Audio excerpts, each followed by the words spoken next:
Agradecemos la intervención de la doctora Claudia López Díaz de Colombia. Seguidamente vamos a tener la participación de la doctora Inmaculada Ramos Tapia de España con el tema la estricta sujeción del juez a la ley penal. Previamente vamos a escuchar una lectura del currículum de la doctora Inmaculada Ramos. La profesora doctora Inmaculada Ramos Tapia es doctora en Derecho por la Universidad de Granada, ex investigadora en el Instituto Max Planck de Derecho Penal de Friburgo, profesora del Departamento de Derecho Penal de la Universidad de Granada, ex vicedecana de Investigación y Relaciones Internacionales de la Facultad de Derecho, coordinadora del curso de formación para el ascenso a las carreras judicial y fiscal. Entre sus obras publicadas podemos citar una monografía sobre el delito de prevaricación judicial. Es coautora del Manual de Derecho Penal, parte general, dirigido por el profesor Espinar. Y también es autora de diversos artículos sobre temas relacionados con la responsabilidad penal de los jueces, el control de la individualización judicial de la pena y la imputación objetiva y el dolo. Dejamos con el uso de la palabra a la doctora Inmaculada Ramos Tapia con el tema la estricta sujeción del juez a la ley penal.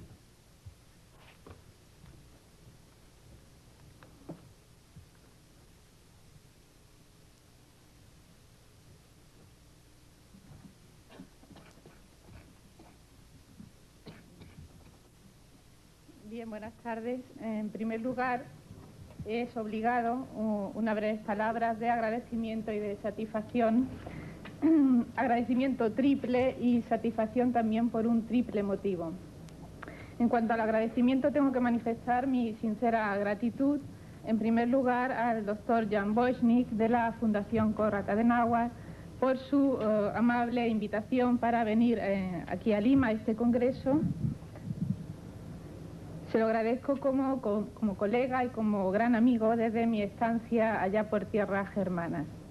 También mi agradecimiento para la doctora Elcira Vázquez Cortes, en representación de la Academia de la Magistratura, cuya acogida realmente ha sido muy cálida y muy generosa. Y al doctor Carlos Caro, a quien he tenido también el placer de volver a encontrar aquí después de conocernos en Friburgo. La satisfacción, como les decía, también es triple, o por un triple motivo. En primer lugar, pues porque esta intervención me permite compartir mesa con ponentes, con colegas, amigos, como la doctora Claudia López de Colombia o el doctor Héctor Hernández Basualto de Chile, más adelante, por no nombrar a todos los que intervinieron ayer.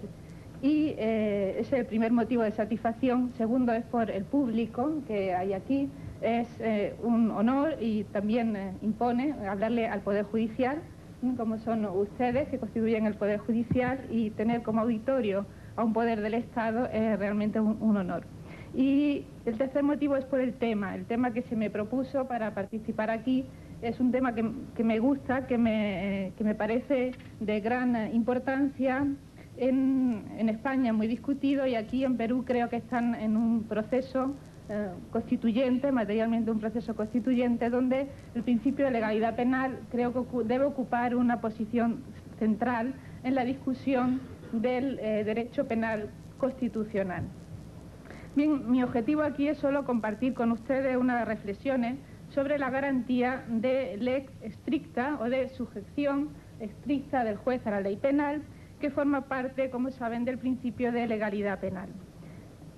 Y reflexionar sobre la diferente dimensión que tiene este principio hoy día respecto a su significado originario cuando surgió como fruto del pensamiento de la Ilustración. Y aquí la tesis sostenida es que la sujeción del juez penal a la ley ni es una sujeción estricta, ni es una sujeción únicamente a la ley penal. Por lo tanto, hay que revisar este principio. Y existe una nueva configuración de las relaciones entre juez y ley penal que, en mi opinión, debe llevar también a articular nuevos sistemas para garantizar la seguridad jurídica, revisando en concreto el papel de la jurisprudencia en el ordenamiento jurídico. Bien, como saben, el principio de legalidad penal es el más importante de los dogmas jurídicos de un Estado de Derecho, cuya esencia es el sometimiento de todos los poderes públicos a la ley. Bien, en el ámbito penal este principio se ha hecho sentir todavía con más fuerza, puesto que está en juego la propia libertad del ciudadano. El contenido del principio de legalidad, como todos saben, se resume en el aforismo nullum crimen, nullam poena sine lege. No hay delito ni pena sin ley. El principio de legalidad, por recordar su origen, surge en el marco del pensamiento jurídico de la Ilustración como garantía de la libertad y de la seguridad de los ciudadanos frente a la posible arbitrariedad del Estado, tanto por parte del rey, que representaba en aquel momento el poder ejecutivo, como por parte de los propios jueces. El uso de la libertad sin peligro de ser castigado solo es posible si están determinadas previamente las conductas punibles y solo se garantiza la seguridad frente a la arbitrariedad cuando esa determinación previa responde a la voluntad general, es decir, está prevista en la ley. Pero el principio de legalidad penal también se vincula a las exigencias del Estado democrático, puesto que este principio supone que solo el poder legislativo, en representación de la soberanía popular, puede decidir qué conductas deben ser consideradas delito y qué pena merecen. De esta forma, en el Estado liberal, el principio de legalidad adquiere dos vertientes: la de elaboración democrática de la ley penal, lo que podemos llamar una garantía política, y la de seguridad jurídica en su aplicación, lo que podemos llamar una garantía para el ciudadano, la perspectiva garantista del principio de legalidad penal.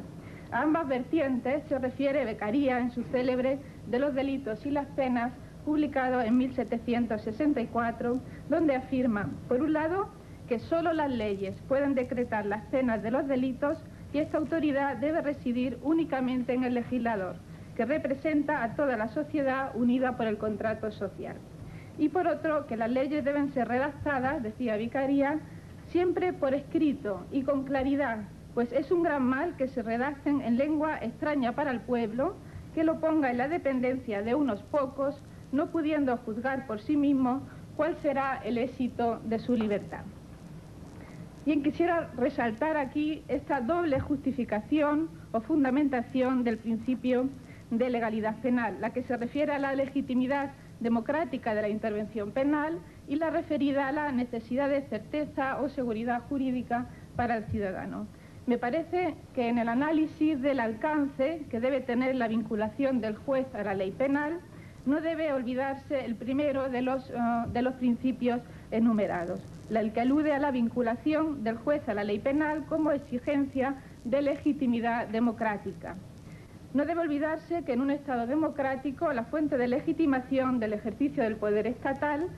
es la elección popular, sea directa o sea indirecta. Ello ha planteado la cuestión de la legitimidad democrática del Poder Judicial en sistemas en los que, como ocurre en los países continentales o los que siguen, como España o como Perú, el llamado civil law, la designación de los jueces no tiene lugar por elección. A esta pregunta, por la fuente de legitimación del Poder Judicial, no existe más respuesta que considerar que la legitimación democrática del juzgador es precisamente la vinculación estricta a la ley. Solo de esta manera podrá decirse que la justicia, a pesar de estar administrada porque no ha sido elegido democráticamente, emana del pueblo, en la expresión que usa la Constitución española en su artículo 117, que también usa la Constitución peruana y el proyecto de Constitución que tienen planteado. Por tanto, el modelo de juez europeo continental, a diferencia del modelo del common law, no tiene más legitimidad democrática que la puramente funcional de su estricta sujeción a la ley. Se trata, por tanto, de una legitimidad no de origen, sino de ejercicio.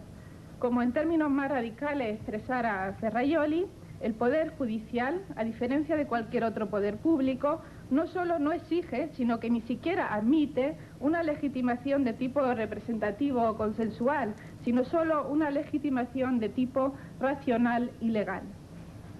El Tribunal Constitucional español también se ha pronunciado en favor de esta tesis que residencia la legitimidad del Poder Judicial en la vinculación exclusiva a la ley, afirmando que la legitimidad de la función jurisdiccional se apoya esencialmente en el carácter vinculante que para esta tiene la ley, según el artículo 117 de nuestra Constitución. En este sentido, debo decir que me resulta sorprendente que en el proyecto de Constitución peruana no se consigne expresamente este principio de vinculación del juez penal a la ley entre lo que llama el proyecto principios de la función jurisdiccional en el artículo 192 del texto proyectado. Me parece que ese principio de vinculación del juez a la ley debería ser un principio fundamental proclamado de los que rigen el ejercicio de la función jurisdiccional. Por tanto, siguiendo con palabras del Tribunal Constitucional Español, el principio de legalidad penal es una garantía inherente al Estado de Derecho que impone, por razones de seguridad jurídica y de legitimidad democrática de la intervención penal, la estricta sujeción de jueces y tribunales al dictado de las leyes que describen delitos o imponen penas. Las reflexiones que aquí voy a hacer van encaminadas a analizar las repercusiones que para este principio de sujeción estricta del juez a la ley penal tienen dos fenómenos. El primero, el impacto en la interpretación judicial que supone el reconocimiento del carácter normativo de la Constitución y la obligación de interpretación de la ley conforme a la Constitución. El segundo fenómeno es el de la llamada relativización del principio de certeza o de taxatividad en la elaboración de las leyes penales. A mi juicio, ambos fenómenos llevan a una nueva configuración de las relaciones entre el juez y la ley penal,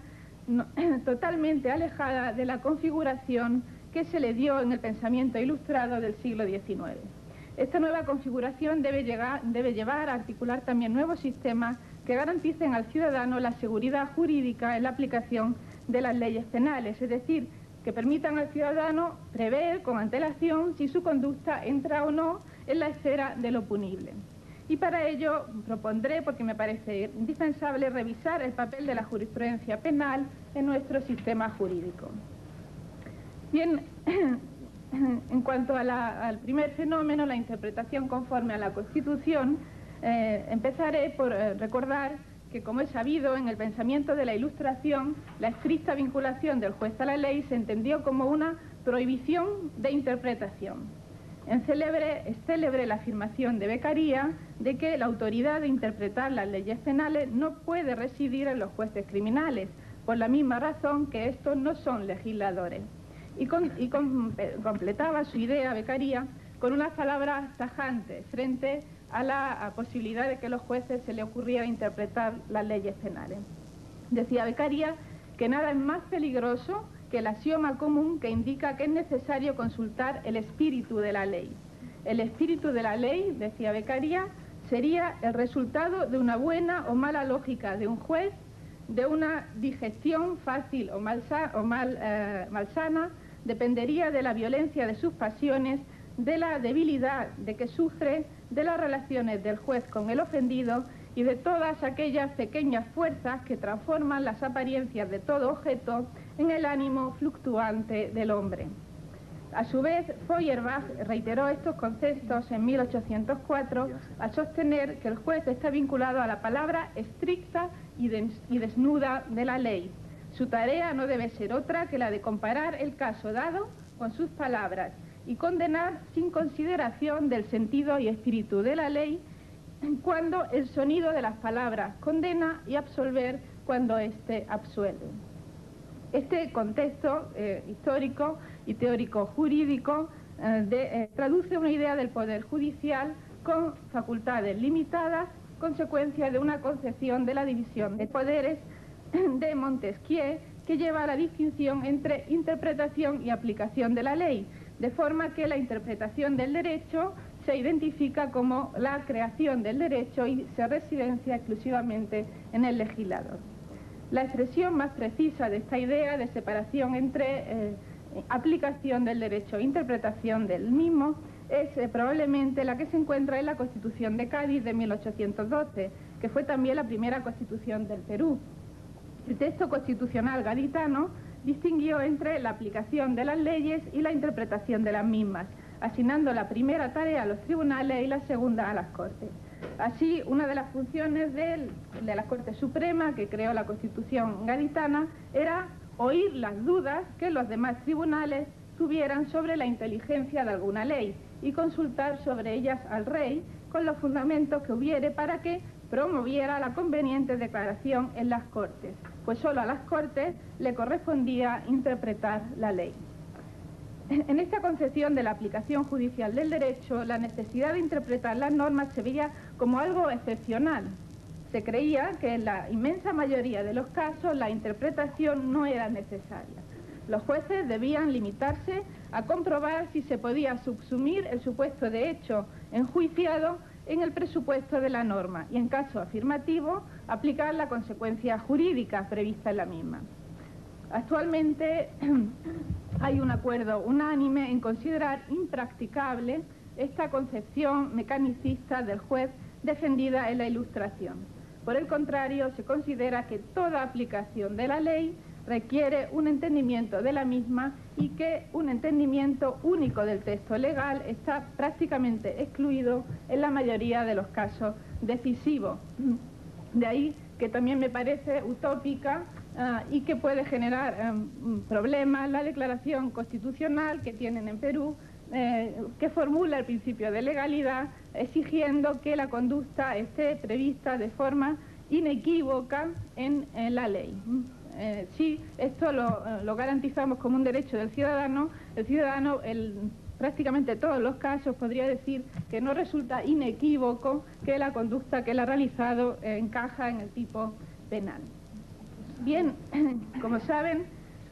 se considera hoy que toda aplicación de la ley requiere un entendimiento y el Tribunal Constitucional Español ha advertido que no puede pasarse por alto que toda norma penal admite varias interpretaciones como consecuencia natural de la vaguedad del lenguaje, el carácter genérico de las normas y su inserción en un sistema normativo.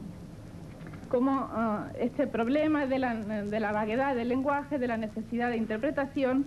no es advertido, no es una cosa que se haya descubierto ahora, sino que ya en 1788, como dijera Madison con total lucidez, todas las nuevas leyes, a pesar de que se formulen con la mayor habilidad técnica y de que sean aprobadas después de amplia y madurada deliberación, suponiendo que esto fuera así, ¿verdad? Tal vez en el siglo XVIII lo era, se consideran más o menos equívocas y oscuras hasta que su significación se depura y se fija mediante una serie de discusiones y resoluciones judiciales en casos concretos. Además de la oscuridad que es resultado de la complejidad de los objetos y de la imperfección de las facultades humanas, el medio a través del cual los hombres transmiten sus ideas agrega una nueva dificultad. Ningún idioma es lo bastante rico para proporcionar palabras y locuciones para cada idea compleja, ni tan correcto que no incluya muchas equívocamente denotativas de distintos conceptos. Bien, la pregunta es cómo se compatibiliza la necesidad de interpretación de la ley penal con el principio de sujeción estricta a la ley. Bien, lo que exige el principio de legalidad penal es que el juez efectúe la interpretación de la ley dentro del tenor literal del precepto penal, es decir, en el marco delimitado por el sentido literal posible del texto de la ley. Dentro de ese marco, el juez debe fijar el sentido del precepto acudiendo para ello a los métodos hermenéuticos propuestos ya por Savigny, que todos conocemos, gramatical, histórico, sistemático y teleológico. De estos métodos, que son aplicables a todo el ordenamiento jurídico, en la interpretación de la ley penal adquiere especial trascendencia el último de ellos, el método teleológico. Pues para determinar si una conducta está o no abarcada por el tipo penal, resulta fundamental tener en cuenta lo que se conoce como el fin de protección de la norma, es decir, qué bien jurídico es el que el legislador quiere proteger con la prohibición o prescripción contenida en la norma penal. Un ejemplo del Código Penal español. En el artículo 241 de este código se prevé como agravante del delito de robo que el mismo se realice en edificio o local abierto al público. Se planteó si edificio local abierto al público había que interpretarlo como un edificio público al que se abre para el público o como una exigencia de que el local estuviese abierto al público en el momento en que se realizó el robo. Bien, el Tribunal Supremo interpretó en una interpretación teleológica que no hay razón para una protección temporal tan amplia, sino solo cuando se produce un riesgo real para las personas, y ello es en horarios que estén abiertos al público, de forma que el agravante se interpreta que solamente es aplicable cuando el robo se comete durante la efectiva apertura al público. Bien, según el resultado alcanzado con la interpretación, se distingue entre interpretación restrictiva o interpretación extensiva. Como saben, restrictiva es aquella interpretación que se inclina dentro de los posibles sentidos del texto por el sentido que abarca el menor número de supuestos. Extensiva es la interpretación cuando el sentido que se le da al texto es el más amplio de los posibles. Hay que advertir que la interpretación extensiva es perfectamente lícita,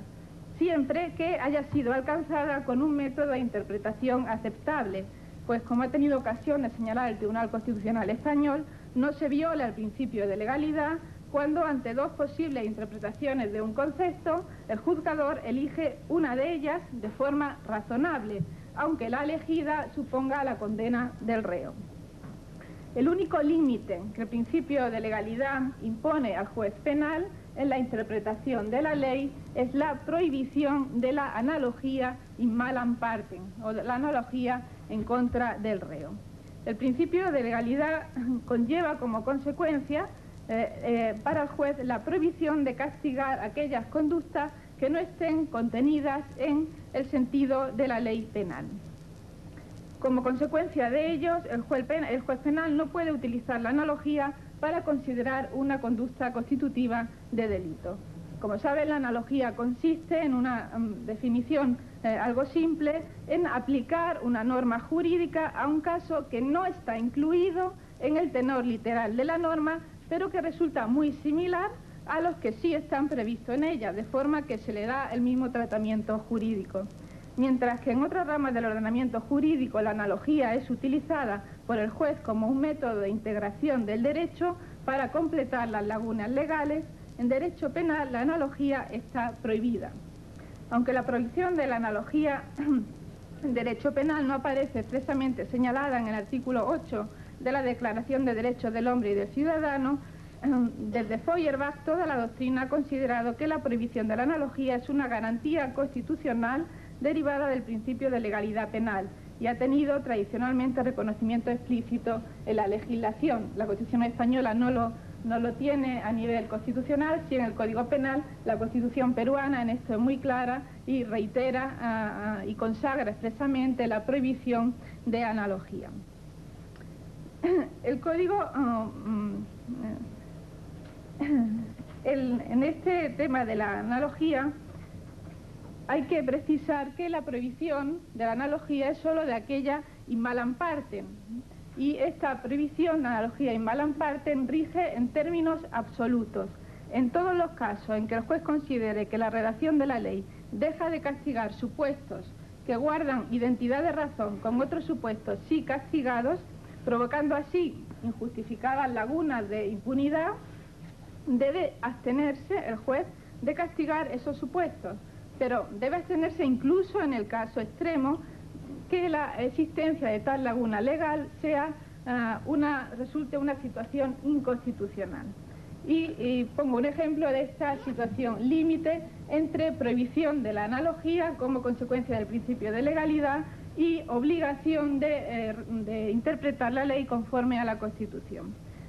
Es el caso que se planteó en España con el anterior artículo 487 bis del Código Penal, que castigaba el impago de pensiones a favor del cónyuge o hijos establecida judicialmente, el delito de impago de pensiones. En España esa conducta es un delito, y decía el precepto en los supuestos de separación legal, divorcio o declaración de nulidad del matrimonio, pero no castigaba el impago de pensiones establecidas judicialmente a favor de hijos extramatrimoniales.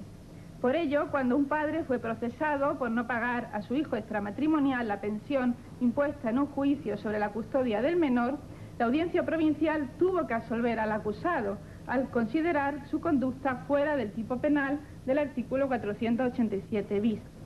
Evidentemente, este precepto era contrario al principio de igualdad consagrado en el artículo 14 de nuestra Constitución, porque discriminaba a los hijos extramatrimoniales frente a los matrimoniales. A los matrimoniales se le otorgaba una protección penal para que recibieran ese derecho a la pensión, mientras que a los extramatrimoniales se les dejaba sin esa protección penal. Pero el juez penal no podía llenar esta laguna, extendiendo por analogía la aplicación del artículo 487 bis. Y como afirmó el Tribunal Constitucional, dicho tribunal no podía hacer otra cosa por vedárselo el principio de legalidad, que impide la interpretación analógica de las normas penales y su aplicación extensiva. La prohibición de la analogía supone, por tanto, la imposibilidad de extender a supuestos no contemplados en la ley un precepto que castiga casos similares. Pero también la prohibición de analogía impide restringir o negar la aplicación de un precepto que contenga previsiones favorables para el reo a un caso incluido en dicho precepto, pero que es similar a otros no contemplados en el mismo. Ejemplo, en nuestro Código Penal se exime de pena al cónyuge que hurta bienes del otro cónyuge siempre que no estén separados legalmente o, de hecho, en proceso judicial de separación, divorcio o nulidad. Pues bien, sería también contrario al principio de legalidad negar la aplicación de esa excusa absolutoria y condenar por el delito de robo al marido que convive con su esposa sin estar en proceso alguno de separación matrimonial, argumentando que entre los cónyuges no existe en realidad la affectio maritatis propia del matrimonio. Ello supondría extender por analogía la aplicación del delito de hurto. Ahora bien, del principio de legalidad penal solo se deduce la prohibición de la analogía cuando se use para condenar o agravar la responsabilidad penal. Lo que hemos dicho ya se conoce como prohibición de la analogía en mala parte. Pero no se opone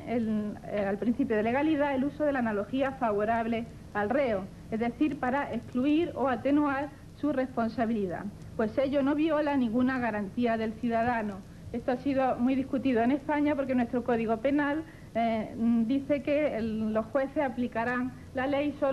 aplicarán la ley a los casos expresamente previstos en ella y prohíbe la analogía, pero sin expresar si esa analogía es solo la in malam partem o si cualquier tipo de analogía está vedada en derecho penal. Pues bien, hoy es posición mayoritaria que solo la analogía in malam partem está vedada por el principio de legalidad, puesto que solo esta analogía supone una garantía para el ciudadano. Resultaría absurdo formular como una garantía del ciudadano la prohibición de excluir o atenuar su responsabilidad penal por analogía. Y el Tribunal Constitucional y el Tribunal Supremo Español han acabado admitiendo este tipo de interpretación analógica. La cuestión, claro está, es delimitar cuándo la subsunción de un supuesto de hecho en la norma penal resulta respetuosa con el principio de legalidad, porque dicha subsunción se hace en virtud de una interpretación, aunque sea extensiva, de la norma, y cuando se trata de una aplicación analógica de la norma prohibida por el principio de legalidad.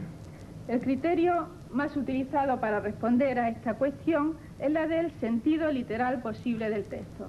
Mientras que la interpretación busca un sentido del texto legal que se encuentre dentro de su sentido literal posible, la analogía supone la aplicación de una ley a un supuesto no contemplado en ninguno de los sentidos posibles de su letra.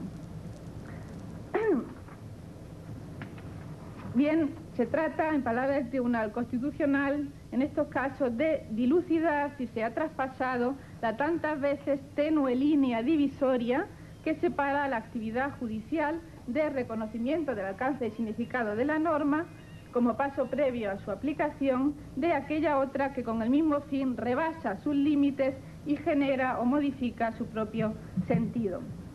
Así, el Tribunal Supremo ha anulado algunas sentencias de instancia por considerar que condenaban en base de una aplicación analógica de un precepto penal. Y también el Tribunal Constitucional ha tenido ocasión en varias ocasiones de anular determinadas sentencias penales de condena por entender que en ellas se hacía una aplicación analógica in malam partem de preceptos penales que vulneraban el principio de legalidad. En este sentido, me parece esencial señalar aquí que el sistema jurídico debe permitir que el Tribunal Constitucional pueda controlar si el juzgador ordinario ha traspasado o no esos límites entre interpretación y analogía, y por tanto si ha vulnerado o no el derecho del ciudadano a la legalidad penal. En España esto es posible, de ahí las sentencias del Tribunal Constitucional que le he mencionado, porque el principio de legalidad en nuestra Constitución se ubica dentro del elenco de derechos fundamentales cuya vulneración por cualquier poder público, incluido el judicial, abre la vía del recurso de amparo ante el Tribunal Constitucional. En efecto, en nuestra Constitución, el artículo 25, que consagra el principio de legalidad, se encuentra configurado no solo como un principio jurídico, sino como un derecho del ciudadano invocable ante los tribunales con un régimen especial de protección, especialmente por el recurso de amparo. Por tanto, no es solo un principio del Estado democrático de derecho, el principio de legalidad, como parece que consagra la Constitución peruana, el proyecto de Constitución peruana, sino que es también un derecho fundamental de los ciudadanos vinculados con el principio de seguridad jurídica. Es verdad que la Constitución peruana también contempla este principio de legalidad dentro del artículo 2 dedicado a proclamar los derechos fundamentales del ciudadano, pero lo que no me queda tan claro es que si la vulneración de ese principio por parte del juez ordinario tiene acceso al Tribunal Constitucional a través de una acción de amparo, porque el artículo 58 del proyecto que regula la acción de amparo parece excluir de la acción de amparo a las resoluciones dictadas, dice, por jueces en un proceso regular. Parece que si el proceso ha cumplido todos los requisitos del proceso debido, aunque la sentencia vulnere el derecho a la legalidad penal, porque por ejemplo haga una interpretación analógica de la norma, no sé si el ciudadano tendría o no acceso al Tribunal Constitucional. Pues bien, si estos son los presupuestos clásicos de la interpretación judicial de la ley penal, el reconocimiento del valor normativo de la Constitución en los actuales estados de derecho ha supuesto una implicación fundamental para la actividad hermenéutica del juez penal.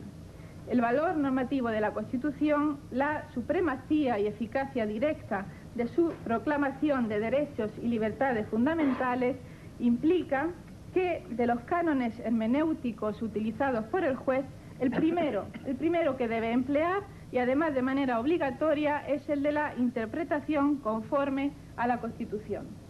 El valor normativo de la Constitución implica que la sujeción al imperio de la ley debe entenderse como vinculación de los jueces al ordenamiento jurídico interpretado conforme a la Constitución y a la interpretación de la misma que haya hecho el Tribunal Constitucional.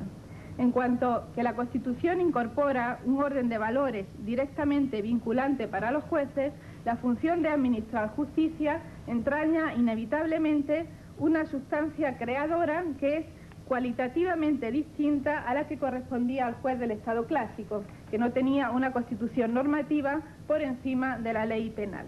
La interpretación conforme a la Constitución conlleva el uso de un método valorativo, pues la interpretación de la ley debe hacerse atendiendo a los valores constitucionales que deben servir de base a la ley. En este sentido, en la metodología jurídica alemana se habla de un método crítico valorativo como proceso por el que el juez debe elaborar el significado de la norma a través de los valores que le sirven de base.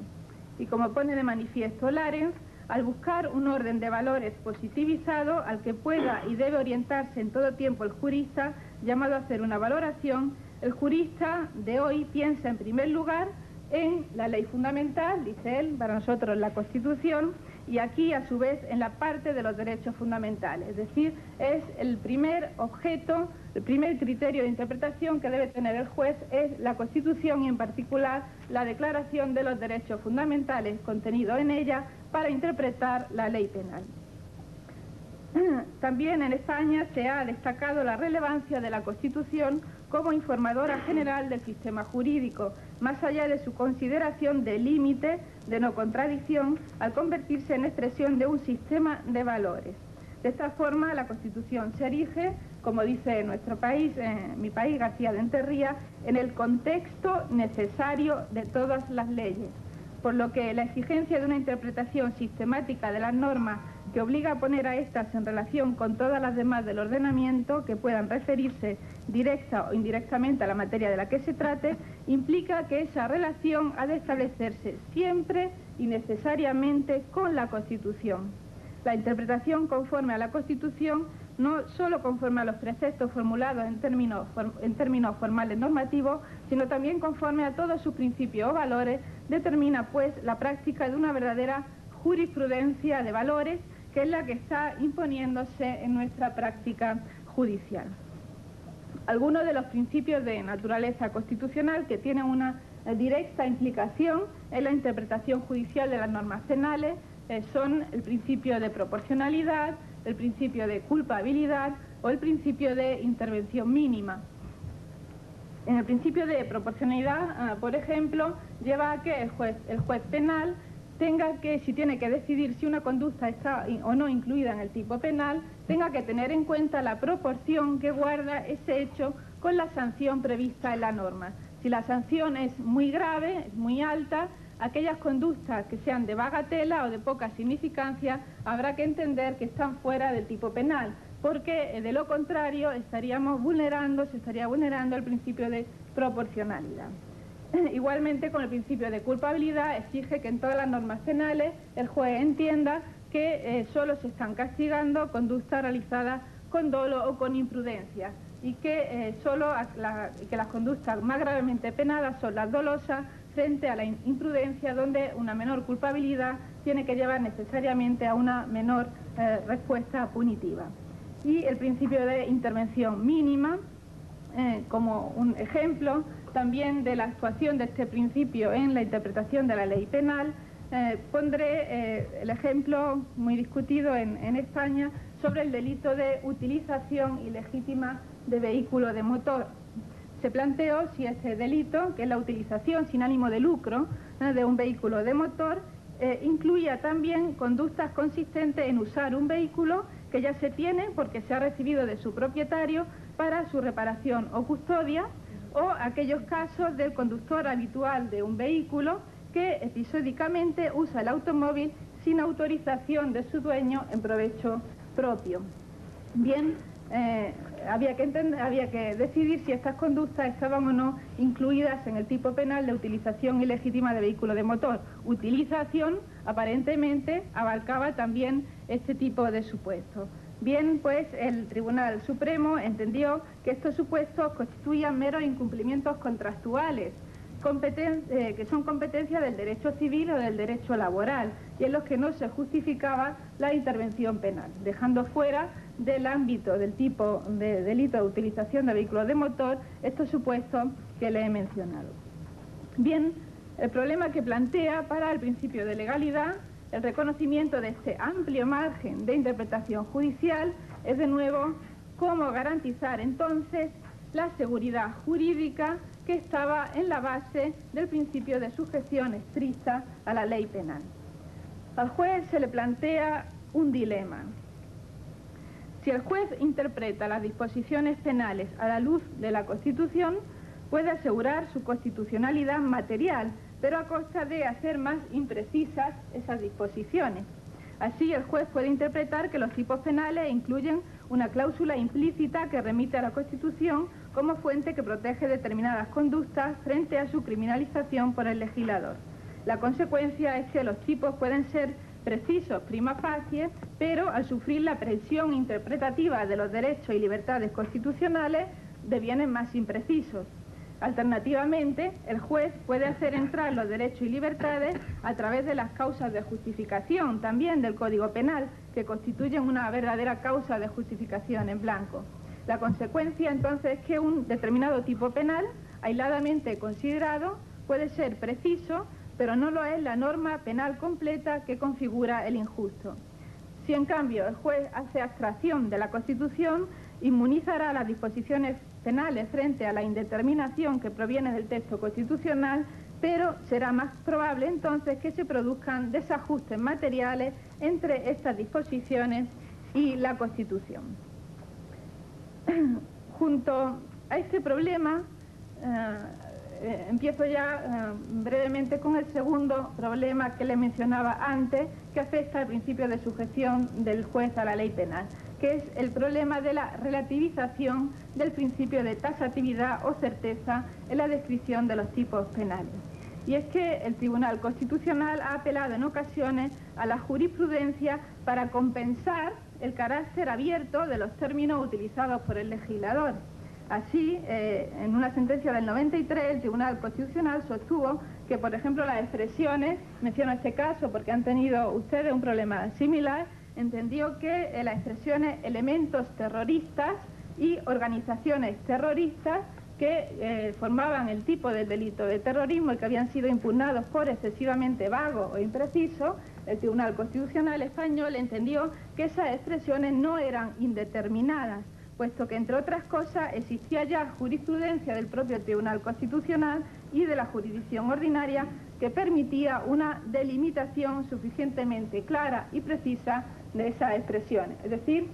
el Tribunal Constitucional admite que la labor interpretativa, que la jurisprudencia venga a completar lo que aparece de forma vaga o indecisa en la descripción del tipo penal. Y en otro caso, también relativo a una sanción por incumplimiento de las normas deontológicas establecidas por un colegio profesional, el Tribunal Constitucional invocó la jurisprudencia del Tribunal Supremo para responder a la queja del recurrente contra la excesiva vaguedad o amplitud de los términos de la norma penal. Bien, con todo ello, el Tribunal Constitucional no está legitimando que los tribunales puedan crear derecho sancionador más allá de la ley o en contra de la ley. Es claro que en un sistema como el nuestro, en el que rige la reserva de ley, el principio de legalidad impide que el derecho sancionador pueda ser creado por los jueces. De lo que se trata es de que el Tribunal Supremo siente jurisprudencia acerca de cómo debe interpretarse la ley allí donde ésta pueda ser entendida razonablemente de más de una manera. A mi juicio, esta posición del Tribunal Constitucional y también la misma en Italia o en Alemania de remitir a la jurisprudencia para completar la excesiva vaguedad o ambigüedad de los términos de la ley penal, me parece una postura razonable. Si la ley presenta cierto grado de imprecisión, tiene perfecto sentido apelar a la jurisprudencia para reducir sus efectos en aras de la certeza jurídica y de la aplicación de la igualdad en la aplicación de la ley. Ahora bien, de nuevo volvemos a la cuestión fundamental. Si aceptamos esta tesis, en ocasiones defendidas por el Tribunal Constitucional, que apela a la jurisprudencia para compensar la falta de precisión de la ley penal, entonces, en mi opinión, habrá que reconocer, sin ambajes, que la jurisprudencia tiene carácter vinculante, pues obviamente la entrada en juego de la jurisprudencia solo puede cumplir la función de complemento de la ley si es respetada por los diversos tribunales, en una doble dimensión vertical y horizontal. Es decir, los tribunales inferiores deberían ajustar sus criterios a los que han sido sentados por el Tribunal Superior encargado de formar jurisprudencia. Por ello,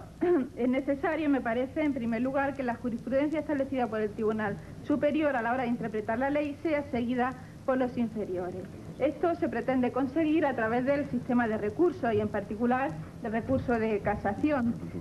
Como he dicho, el Tribunal Constitucional corresponde a la jurisprudencia de los órganos jurisdiccionales de superior rango establecer la necesaria uniformidad en la aplicación de la ley en pro de la seguridad jurídica. Y en este planteamiento es perfectamente aplicable al ámbito penal. Lo que ocurre es que la ley de enjuiciamiento criminal española no prevé como motivo de casación la infracción de jurisprudencia, sino solo la infracción de ley, a diferencia de lo que ocurre en el orden civil. Pero el planteamiento debe ser sustancialmente el mismo. Lo que hay que asegurar entonces es que esa interpretación del Tribunal Supremo sea seguida por los tribunales inferiores, si no estaremos ante una total incerteza o falta de seguridad jurídica, que es lo que se quería proteger con el principio de legalidad penal. Conviene indicar, para finalizar, que los valores que inspiran esta tesis favorable al reconocimiento del carácter vinculante de la jurisprudencia en un sentido vertical son exactamente los mismos que llevaron a la tesis contraria de rechazo de su valor normativo. Los ilustrados del siglo XIX creyeron que sería posible introducir códigos tan claros y precisos y sistemáticos que no hubiera espacio alguno para la interpretación, con lo cual quedaba garantizada la seguridad jurídica y la igualdad de todos ante la ley. Hoy sabemos que es imposible reducir a cero el margen de interpretación de la ley, imposible y ni siquiera deseable, pero la preocupación ilustrada por la seguridad jurídica y por la igualdad debe subsistir. El Poder Judicial en su conjunto debe ser coherente al interpretar el derecho y el sistema jurídico debe adoptar mecanismos para asegurar esa coherencia. Con ello, como dice Ferrer Escomella, en España no se trata de acercarnos al sistema del common law, haciendo de la jurisprudencia una fuente del derecho, sino que se trata de una cuestión, dice él, del common sense, es decir, de sentido común. Se trata, añadiría yo, de buscar un mecanismo adecuado a la nueva configuración del principio de sujeción del juez a la ley penal. Muchas gracias por su atención.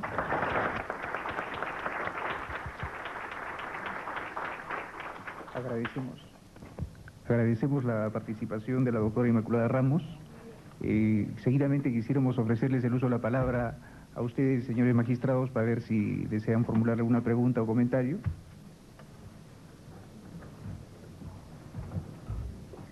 A ver, por favor, alcance el micro, por favor.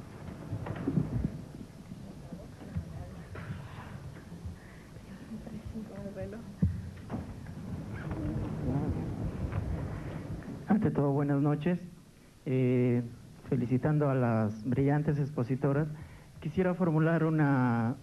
pregunta a la doctora Inmaculada Ramos. Cuando ha explicado el principio de legalidad como sustento básico del derecho penal, que ha quedado muy claro, dígase de paso, quisiera preguntarle si algunos criterios que se han manejado acá en el país por cierta jurisprudencia del tribunal, no constitucional, sino del tribunal anterior que se llamaba Tribunal de Garantías Constitucionales, y también por algunos autores, en el sentido de que al hablar de principio de legalidad, más allá ya de la concepción histórica de este principio, que incluía nullum crimen, nullum pena sine lege, como ha referido, refiriéndose fundamentalmente al hecho y a la pena, al supuesto fáctico con la consecuencia jurídica. Se había manejado por algunas resoluciones del Tribunal de Garantías Constitucionales anterior al Tribunal Constitucional actual, que este principio de legalidad, ya no desde una perspectiva netamente penal sustantiva, sino desde una perspectiva constitucional, abarcaba no solo el hecho y la pena, es decir, el hecho y la consecuencia jurídica, sino que además se tenía que tomar en cuenta el procedimiento para imponer la pena, para aplicar la consecuencia jurídica, y además la ejecución de la consecuencia, es decir, la ejecución de la pena. Entonces, la pregunta es, ¿esa concepción amplia es compartida, se puede compartir, o en todo caso guarda armonía con la exposición que ha hecho? Gracias. La siguiente pregunta, por favor. También la pregunta va dirigida para la doctora Ramos. Quisiera saber, más que nada, una apreciación de parte suya con respecto a este artículo 25 de la Constitución Española, en cuanto le concede a los ciudadanos el recurso de amparo para poder aquellas sentencias penales, dentro de un trámite de control, ejercer un pronunciamiento por parte del Tribunal Constitucional, situación que no se plantea acá en el Perú, aquí y ahora. La inquietud está dirigida a conocer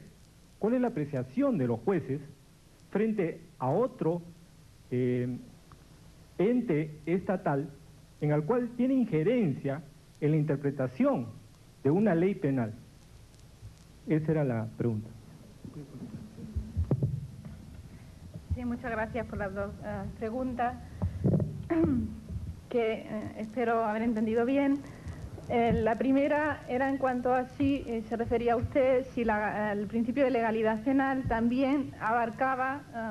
la legalidad del juicio, de la jurisdicción, y la legalidad de la ejecución de la pena. Sí, eso no tiene lugar a dudas. O sea, el principio de legalidad penal, clásicamente, de él se derivan 4 garantías. La garantía criminal, penal, jurisdiccional y de ejecución. Yo solo me he referido a las 2 primeras porque es la que plantea el problema de interpretación del juez frente a la ley penal. El problema que tiene el juez es que tiene que interpretar si la conducta está o no incluida en el tipo penal, garantía criminal, y si la pena que impone es la contemplada por la ley, la garantía penal. Pero también el principio de legalidad, y se entiende que es parte del mismo, desde la Declaración de los Derechos Humanos, que conlleva también que el proceso por el cual se impone una pena tenga que ser aquel establecido legalmente y por el juez predeterminado en la ley, y que la pena impuesta se aplique solo en la forma establecida en la legislación, entendiendo en este caso ya por legislación ya no solo la ley en sentido formal, sino también el desarrollo reglamentario. Pero en todo caso, cualquier sanción, sea medida de seguridad, que eso también crea una omisión de la formulación del principio que se hace en la Constitución peruana, es que solamente se habla de las penas. En la Constitución española pasa igual, pero nadie pone en duda que se abarca pena y medida de seguridad, en cuanto los dos son respuestas punitivas, sancionadoras, aunque en un caso el presupuesto sea la culpabilidad y en otro la peligrosidad. Para los dos, en la ejecución de medida y de pena, hace falta seguir el procedimiento legalmente establecido. Y en la segunda pregunta, claro que cómo se afecta, usted dice bien y se ha adelantado, ha intuido perfectamente el problema que se planteó en España al principio, en lo mal que afectaba el Tribunal Supremo como último órgano en la cúspide del Poder Judicial para interpretar las leyes, cómo llevaba, entre comillas, el tema de que otro tribunal, el Tribunal Constitucional, viniera a enmendarle la plana, es decir, que una sentencia condenatoria en casación por el Tribunal Supremo pues había vulnerado el principio de legalidad porque había hecho una interpretación analógica de la norma penal. Esto se ha llamado incluso como la guerra de las Cortes entre el Tribunal Supremo y el Tribunal Constitucional. Pero esa